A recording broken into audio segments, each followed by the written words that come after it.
ప్రజలు ఇచ్చిన తీర్పుని స్వాగతిస్తున్నాము. ఖచ్చితంగా ఈ క్షేత్ర స్థాయిలో జరిగినటువంటి ఎన్నికల్లో ప్రజలదే అంతిమ తీర్పు. మీ తీర్పుని ఖచ్చితంగా స్వాగతిస్తున్నాం, గౌరవిస్తున్నాను. ముందుగా అఖండ విజయాన్ని మూటగట్టుకున్న కూటమికి ధన్యవాదాలు. పెద్దలు నారా చంద్రబాబు నాయుడు గారికి, అలాగే పవన్ కళ్యాణ్ గారికి, బీజేపీ సభ్యులందరికీ, పురంధరేశ్వరి గారికి, అందరికీ కూడా హార్దిక కృతజ్ఞతలు తెలియజేసుకుంటున్నాము. అలాగే వైసీపీ గెలుపు కోసం కష్టపడ్డ ప్రతి కార్యకర్తకి, ప్రతి ఒక్కళ్ళకి, వైసీపీ కుటుంబం మొత్తానికి కూడా పేరు పేరున ధన్యవాదాలు. ఎస్, ఓడిపోయాము, కానీ ఒకటి గుర్తుపెట్టుకోవాలి, గెలిచిన నాడు ఎప్పుడూ విర్రవీగలేదు విజయ గర్వంతో, ఓడిపోయిన నాడు ఏనాడు కూడా కుంగిపోలేదు. అలాగే ఈసారి కూడా మన జగన్మోహన్ రెడ్డి గారు మరింత బలాన్ని పుంజుకుని మళ్ళీ ఖచ్చితంగా మీ అందరి సపోర్ట్తో మనందరం కలిసి జగనన్నతో నడిస్తే ఖచ్చితంగా మళ్ళీ ఒక మంచి ప్రభుత్వంగా మనం ఏర్పాటవుతాము. దేవుడిపై నమ్మకం ఉంచి ప్రజలకి మంచి జరగాలని కోరుకుంటూ, ఎస్, ఎప్పటికీ జగనన్నతోనే అందరం కలిసి నడుద్దాము, మంచి చేద్దాం.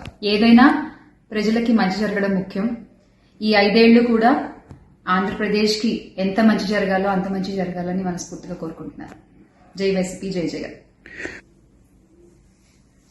థ్రెటనింగ్ కాల్స్ గురించి వచ్చేసరికి, ఎస్, చాలా కాల్స్ వస్తున్నాయి, చాలా బెదిరిస్తున్నారు. ఒక రకమైన భయంగానే ఉంది నాకు కూడా. కానీ ఏంటంటే ఒకటే చెప్పాలండి, నేను మీకు ఒకటి నచ్చుతుంది, నాకు ఒకటి నచ్చుతుంది, అలా అని చెప్పి మీకు నచ్చింది నాకు నచ్చిందని చెప్పి మీరు బతకడానికి వీల్లేదు అంటే ఇది చాలా అన్యాయం అన్న, చాలా అన్యాయం. సో ప్లీజ్, దయచేసి ఏది కూడా వ్యక్తిగతంగా తీసుకోవద్దు. నేను వ్యక్తిగతంగా ఎవరిపైన విమర్శలు చేయలేదు, చెయ్యను కూడా. ఎప్పటికీ నాకు చాలా గౌరవం ఎవరన్నా కూడా. వ్యక్తిగత విమర్శలు ఏవి నేను ఎప్పుడు చేయలేదు, చేయని మళ్ళీ చెప్తున్నాను. సో దయచేసి మీరు కూడా ఏది పర్సనల్ గా తీసుకోవద్దు. ఎస్, ఒక పార్టీని గెలిపించేటువంటి ప్రయత్నంలో నేను ఎంత చేయాలో అంతా చేశాను, ఉన్నదే చెప్పాను, లేనిది ఎక్కడా మాట్లాడలేదు. దయచేసి దాన్ని మీరు అర్థం చేసుకుంటారని కోరుకుంటున్నాను. కుప్పము, మంగళగిరి, పిఠాపురం మీద పెట్టిన శ్రద్ధ ఇంకా బయట పక్కన నియోజకవర్గాల మీద కన్నా పెట్టునుంటే ఇంకో సీట్లు 1-2 పెరిగేటి. అంటే స్క్రాప్ అంతా తెచ్చి పిఠాపురంలో దించుతీవి. అంటే పవన్ కళ్యాణ్ గారు సినిమా హీరో, ఏ విధంగా ఆయన అభిమానులు ఉంటారు, జన సైనికులు ఏ విధంగా ఉంటారు, వీర మహిళలు ఏ విధంగా ఉన్నారు, ఏమి ఆశించకుండా పవన్ కళ్యాణ్ గారికి పనిచేసేటువంటి అభిమానులు ఉన్నారు. మరి ఈ లంగా పనులన్నీ ఎందుకు? ఈ లంగా నా కొడుకులందరినీ తెచ్చి ఆడ దించి ఈ స్క్రాప్ అంతా దించినాడు. ఏమి దించిన ఉపయోగం చూడాలి.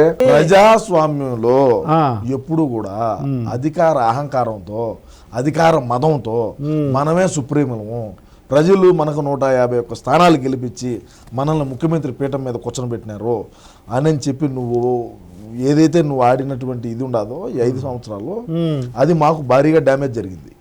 ఇంకొకటి, ప్రజల్లోకి పోవాలంటే పోలేడు, ఇచ్చిన హామీలు, ఇచ్చిన మాట తప్పితే ఓటు వేయొద్దని చెప్పిన మొగోడు, దమ్మున్న మొగోడు జగన్ అన్నారు. అట్నే చేశారు ప్రజలు. ఇచ్చిన మాట తప్పినాడు, వీడికి ఓటు వేయకూడదు, ఆ పాట రాయకుండా ఉన్నా గెలుచుందాం, 2 సీట్లు అన్నా ఎక్స్ట్రా వచ్చు. ఏడ సిద్ధం సభలు లేకపోయినా, ఏడ మీటింగ్లు లేకపోయినా, ఎలక్షన్ క్యాంపెయిన్లో చూసినా అంతా ఇదే పాటే. అవును, ప్రజలకు బాగా ఎక్కిపోయింది. ఇచ్చిన మాట తప్పితే ఓటు వేయొద్దని చెప్పిన దమ్మున్నోడు మొగోడు జగన్ అని.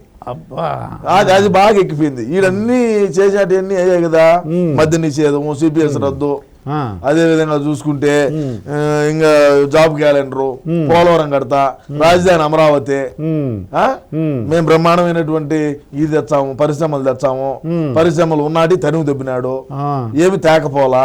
మద్య నిషేధం అంటే చంద్రబాబు నాయుడు ఉన్నప్పుడు బయట రాష్ట్రాల నుంచి మద్యాన్ని వీడికి ఇంపోర్ట్ చేసుకొని ఇక్కడ ఆంధ్ర రాష్ట్రంలో అమ్మేవాడు, అది పోయింది. అది ఎత్తిపోయింది కంపెనీ. మద్య నిషేధం ఏనే స్పిరిట్ తెచ్చి స్వయంగా వేంపల్లో బత్తాయి చెట్లలో మనం ఓన్గా మ్యానుఫ్యాక్చరింగ్ చేసి రాష్ట్రానికి అంతా ఎక్స్పోర్ట్ చేసి, రాష్ట్రానికి అంతా డీలర్లకు అందరికి వేసి, షాపులు మంది అంటే మరి భూము స్పెషల్ స్టేటస్, ప్రెసిడెంట్ మెడల్, దారు హౌస్ అన్ని స్పెషల్ స్టేటస్ మేము ఆడ మెడల్ నుంచి తేలేకపోయినా 120 రూపాయలు ఇచ్చి ఇక్కడ వైన్ షాప్ లో ఇచ్చా నీకు స్పెషల్ స్టేటస్ ఇస్తాడు బాటలో. ఓకే, ఇంకేం కావాలి అంతకాడికి? నీకు స్పెషల్ స్టేటస్ నేను చూడాలనుకుంటే వైన్ షాప్ పోయి 150, 200 అడిగినది వాళ్ళు లెక్కించినామంటే నువ్వు స్పెషల్ స్టేటస్ నీ జేబులో ఉండిట్టే.